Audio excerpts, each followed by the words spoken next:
Première épître de Paul à Timothée, chapitre 1er. Paul, apôtre de Jésus-Christ, par ordre de Dieu notre Sauveur et de Jésus-Christ notre espérance. À Timothée, mon enfant légitime en la foi, que la grâce, la miséricorde et la paix te soient données de la part de Dieu le Père et de Jésus-Christ notre Seigneur. Je te rappelle l'exhortation que je te fis à mon départ pour la Macédoine, lorsque je t'engageais à rester à Éphèse, afin de recommander à certaines personnes de ne pas enseigner d'autres doctrines, et de ne pas s'attacher à des fables et à des généalogies sans fin, qui produisent des discussions plutôt qu'elles n'avancent l'œuvre de Dieu dans la foi. Le but du commandement, c'est une charité venant d'un cœur pur, d'une bonne conscience et d'une foi sincère. Quelques-uns s'étant détournés de ces choses, se sont égarés dans de vains discours.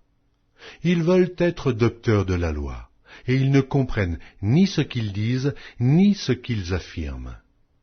Nous n'ignorons pas que la loi est bonne, pourvu qu'on en fasse un usage légitime, sachant bien que la loi n'est pas faite pour le juste, mais pour les méchants et les rebelles, les impies et les pécheurs, les irreligieux et les profanes, les parricides, les meurtriers, les impudiques, les infâmes, les voleurs d'hommes, les menteurs, les parjures, et tout ce qui est contraire à la sainte doctrine, conformément à l'évangile de la gloire du Dieu bienheureux, évangile qui m'a été confié.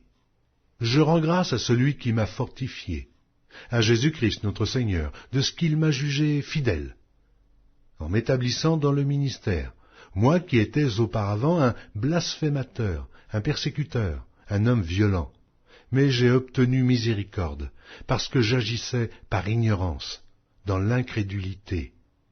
Et la grâce de notre Seigneur a surabondé, avec la foi et la charité qui est en Jésus-Christ. C'est une parole certaine et entièrement digne d'être reçue, que Jésus-Christ est venu dans le monde pour sauver les pécheurs, dont je suis le premier. Mais j'ai obtenu miséricorde, afin que Jésus-Christ fit voir en moi le premier toute sa longanimité, pour que je servisse d'exemple à ceux qui croiraient en lui pour la vie éternelle. Au roi des siècles, immortel, invisible, seul Dieu, soit honneur et gloire au siècle des siècles. Amen. Le commandement que je t'adresse, Timothée, mon enfant, selon les prophéties faites précédemment à ton sujet, c'est que, d'après elles, tu combattes le bon combat, en gardant la foi et une bonne conscience. Cette conscience, quelques-uns l'ont perdue, et ils ont fait naufrage par rapport à la foi. De ce nombre sont Hyménée et Alexandre, que j'ai livrés à Satan, afin qu'ils apprennent à ne pas blasphémer. Première épître de Paul à Timothée, chapitre 2. J'exhorte donc, avant toute chose, à faire des prières, des supplications, des requêtes, des actions de grâce pour tous les hommes, pour les rois et pour tous ceux qui sont élevés en dignité, afin que nous menions une vie paisible et tranquille, en toute piété et honnêteté. Cela est bon et agréable devant Dieu notre Sauveur, qui veut que tous les hommes soient sauvés et parviennent à la connaissance de la vérité. Il y a un seul Dieu, et aussi un seul médiateur entre Dieu et les hommes, Jésus-Christ, homme, qui s'est donné lui-même en rançon pour tous. C'est là le témoignage rendu en son propre temps, et pour lequel j'ai été établi prédicateur et apôtre. Je dis la vérité, je ne mens pas, chargé d'instruire les païens dans la foi et la vérité. Je veux donc que les hommes prient en tout lieu, en élevant des mains pures, sans colère, ni mauvaise pensée. Je veux aussi que les femmes, vêtues d'une manière décente, avec pudeur et modestie, ne se parent ni de tresses, ni d'or, ni de perles, ni d'habits somptueux, mais qu'elles se parent de bonnes œuvres, comme il convient à des femmes qui font profession de servir Dieu. Que la femme écoute l'instruction en silence, avec une entière soumission. Je ne permets pas à la femme d'enseigner, ni de prendre de l'autorité sur l'homme, mais elle doit demeurer dans le silence. Car Adam a été formé le premier, Ève ensuite. Et ce n'est pas Adam qui a été séduit, c'est la femme qui, séduite, s'est rendue coupable de transgression. Elle sera néanmoins sauvée en devenant mère, si elle persévère avec modestie dans la foi, dans la charité et dans la sainteté. Première épître de Paul à Timothée, chapitre 4. Mais l'Esprit dit expressément que, dans les derniers temps, quelques-uns abandonneront la foi, pour s'attacher à des esprits séducteurs et à des doctrines de démons, par l'hypocrisie de faux docteurs portant la marque de la flétrissure dans leur propre conscience, prescrivant de ne pas se marier et de s'abstenir d'aliments que Dieu a créés pour qu'ils soient pris avec action de grâce par ceux qui sont fidèles et qui ont connu la vérité. Car tout ce que Dieu a créé est bon, et rien ne doit être rejeté, pourvu qu'on le prenne avec action de grâce, parce que tout est sanctifié par la parole de Dieu et par la prière. En exposant ces choses aux frères, tu seras un bon ministre de Jésus-Christ, nourri des paroles de la foi et de la bonne doctrine que tu as exactement suivies. Repousse les contes profanes et absurdes. Exerce-toi à la piété, car l'exercice corporel est utile à peu de choses, tandis que la piété est utile à tous, ayant la promesse de la vie présente et de celle qui est à venir. C'est là une parole certaine et entièrement digne d'être reçue. Nous travaillons en effet, et nous combattons, parce que nous mettons notre espérance dans le Dieu vivant, qui est le Sauveur de tous les hommes, principalement des croyants. Déclare ces choses, et enseigne-les. Que personne ne méprise ta jeunesse, mais sois un modèle pour les fidèles, en parole, en conduite, en charité, en foi, en pureté. Jusqu'à ce que je vienne, applique-toi à la lecture, à l'exhortation, à l'enseignement. Ne néglige pas le don qui est en toi, et qui t'a été donné par prophétie avec l'imposition des mains de l'assemblée des anciens. Occupe-toi de ces choses. Donne-toi tout entier à elles, afin que tes progrès soient évidents pour tous. Veille sur toi-même et sur ton enseignement. Persévère dans ces choses, car, en agissant ainsi, tu te sauveras toi-même, et tu sauveras ceux qui t'écoutent. Première épître de Paul à Timothée, chapitre 3. Cette parole est certaine. Si quelqu'un aspire à la charge d'évêque, il désire une œuvre excellente. Il faut donc que l'évêque soit irréprochable, mari d'une seule femme, sobre, modéré, réglé dans sa conduite, hospitalier, propre à l'enseignement. Il faut qu'il ne soit ni abonné au vin, ni violent, mais indulgent, pacifique et désintéressé. Il faut qu'il dirige bien sa propre maison, et qu'il tienne ses enfants dans la soumission et dans une parfaite honnêteté. Car si quelqu'un ne sait pas diriger sa propre maison, comment prendra-t-il soin de l'Église de Dieu? Il ne faut pas qu'il soit un nouveau converti, de peur qu'enflé d'orgueil, il ne tombe sous le jugement du diable. Il faut aussi qu'il reçoive un bon témoignage de ceux du dehors, afin de ne pas tomber dans l'opprobre et dans les pièges du diable. Les diacres aussi doivent être honnêtes, éloignés de la duplicité, des excès du vin, d'un gain sordide, conservant le mystère de la foi dans une conscience pure. Qu'on les éprouve d'abord, et qu'ils exercent ensuite leur ministère, s'ils sont sans reproche. Les femmes, de même, doivent être honnêtes, non médisantes, sobres, fidèles en toutes choses. Les diacres doivent être mariés d'une seule femme, et diriger bien leurs enfants et leur propre maison.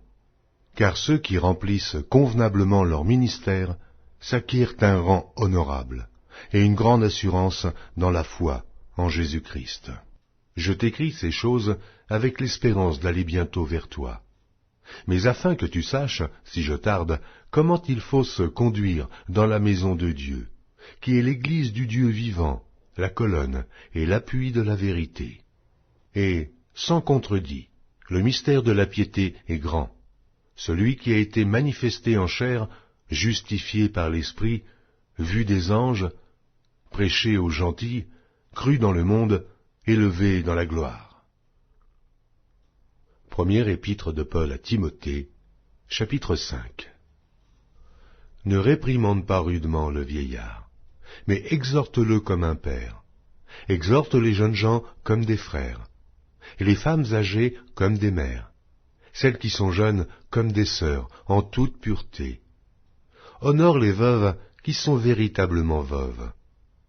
Si une veuve a des enfants ou des petits-enfants, qu'ils apprennent avant tout à exercer la piété envers leur propre famille, et à rendre à leurs parents ce qu'ils ont reçu d'eux, car cela est agréable à Dieu.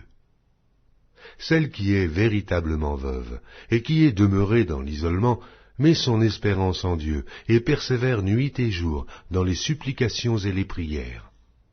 Mais celle qui vit dans les plaisirs est morte, quoique vivante.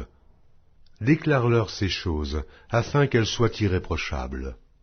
Si quelqu'un n'a pas soin des siens, et principalement ceux de sa famille, il a renié la foi, et il est pire qu'un infidèle.